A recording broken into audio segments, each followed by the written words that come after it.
before our distinguished colleague from Sorsogon avail of the privilege hour, we'd like to just recognize in the gallery today our distinguished Vice President Sara Duterte, Mr. President. Yes, we'd like to welcome the Vice President Sara Duterte to the Senate.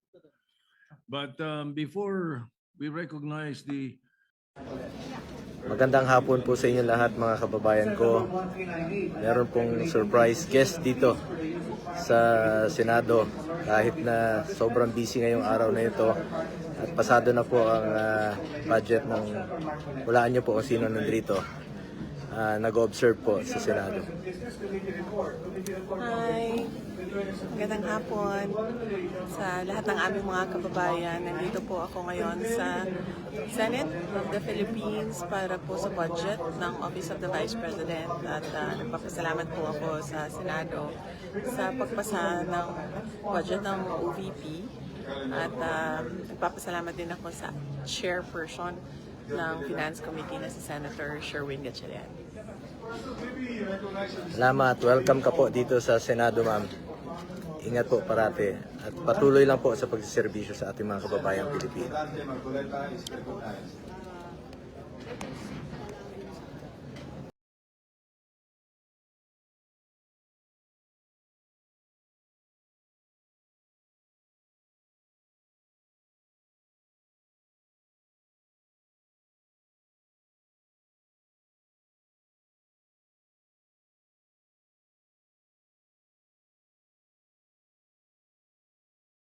Dapat siya yun. Salamat po.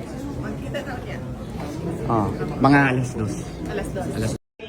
For non-permanent positions. The total proposed PS budget, including retirement and life insurance premiums or RDIP, is 212,538,000. For the MOOE, the recommended budget is 673,753,000, which is 74.62% of the total budget. The amount is based on the DBM Tier 1 MOE level of 654,527,000, plus additional Tier 2 requests of 19,226,000. 19,226,000 for the information and communication technology or ICT related expenses in line with the DICT endorsed Information Systems Strategic Plan or ISSP. The MOE includes the allocations of the following: supplies and materials, as well as financial assistance subsidies, which are intended for goods and grants that will be directly received by the OVP target beneficiaries or clients. Travel and representation expenses to support the operational needs of the OVP in implementing its programs and projects, including its ceremonial and executive functions.